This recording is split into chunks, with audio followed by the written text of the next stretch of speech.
आज बात करते हैं आपके जो पुलिस कांस्टेबल की परीक्षा हुई है उसके बारे में, कट ऑफ से संबंधित या क्या चीज़ें आपके पक्ष में है और क्या चीज़ें आपके पक्ष में नहीं है। तो ज़्यादातर जो भी है वो चीज़ें आपके पक्ष में ही है, तो इसमें कोर्ट का फैसला तो सबसे मेन रहेगा कि कब तक आखिर रिजल्ट आता है। लेकिन जो भी आपका पेपर हो चुका है तो अब आपको घबराने की आवश्यकता नहीं है। और दूसरी बात है कि आपके इस बार की जो परीक्षा में जो अभ्यर्थी हैं वो टोटल थे 35,000, तो 35,000 थे और पोस्ट आपकी 2,000 हैं। तो पिछले साल के मुकाबले इस बार जो आपके पक्ष में चीज़ें हैं, तो पिछली बार की बात करें तो जैसे आपकी पोस्ट परीक्षा जो नोटिफिकेशन आ गया था वो पहले आ गया था, 2020 19 और 21 के आसपास आ गया था। और उसके बाद होते होते परीक्षाएं जो थी वो आपकी हुई थी 2023-24 के अंदर में हुई थी। तो उसमें काफ़ी टाइम बच्चों को मिल गया था, चाहे वो पढ़ने से लेकर हो या शारीरिक दक्षता से लेकर हो, उस चीज़ के लिए काफ़ी बच्चों को काफ़ी टाइम मिल चुका था। लेकिन इस बार की भर्ती में जो है तो उतना टाइम भी नहीं मिला था। और दूसरी चीज़ जो आपके पक्ष में है वो है एज है। तो एज के लिए, एज से जो जिन्होंने भी अभी फॉर्म भरने के लिए जो वो थे तो उनके लिए बहुत फ़ायदा था, क्योंकि 22 साल तक की एज थी जनरल में।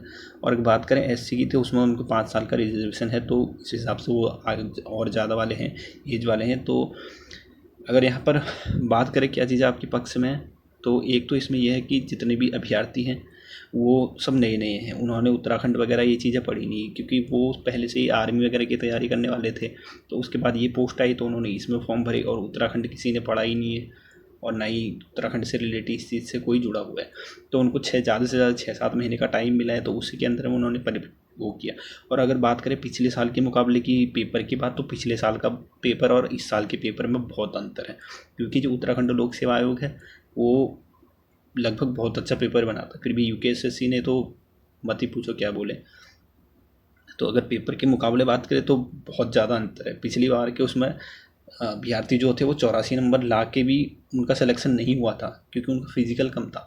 और इस बार की भर्ती में जिसका फिजिकल ज़्यादा है, जिसने 95 या 90 भी किए हैं, और वो परीक्षा में अगर थोड़ा बहुत कम भी वो करता है लिखित में, तो उसका चांस है। इसमें बहुत फ़ायदा आपका वो है कि जिसका फिजिकल सही है। बाकी आपको इसमें ज़्यादा वो देखने को नहीं मिलेगा कि किसके नंबर ज़्यादा हैं किसके वो हैं, बहुत कम तक रहने वाले हैं। और बात करें कट ऑफ की तो वो क्या रहेगी, तो मान लीजिए आपके अगर 90 या 95 के आसपास है, तो अगर आपके 50-52 इसके आसपास भी नंबर हैं तो कहीं ना कहीं आप आपको सेफ समझ सकते हो। मतलब 50-60 नंबर, 50 या 60 नंबर वाला तो सोच लो कि अगर उसके 95 है या 90 भी हैं तो भी उसका वो है, अगर वो किसी भी उसमें हो। क्योंकि जितने भी 22 साल वाले हैं बच्चे हैं और अभ्यर्थी जो हैं वो उन्होंने शारीरिक परीक्षा में तो ठीक ठाक प्रदर्शन किया है, लेकिन लिखित परीक्षा में जो है वो थोड़ा, क्योंकि पेपर के हिसाब से आप देख सकते हो कि कितना कठिन था, तो इसलिए आपके लिए बहुत फ़ायदा होने वाला है। तो अगर आप 90 और 95 के प्लस में हैं शारीरिक परीक्षा में, और उसके बाद अगर 50 या 55 के आसपास या 60 के आसपास भी आपके नंबर हैं, तो या 45 या 50 के बीच में भी आपके नंबर है, तो भी आप समझ सकते हो कि हाँ आपका हो सकता है। क्योंकि इस बार पोस्ट भी ज़्यादा है, पिछली बार 1500 पोस्ट थी और उसमें लड़के लड़कियाँ दोनों शामिल थी, और एज जो भी थी एज उसमें ज़्यादा थी।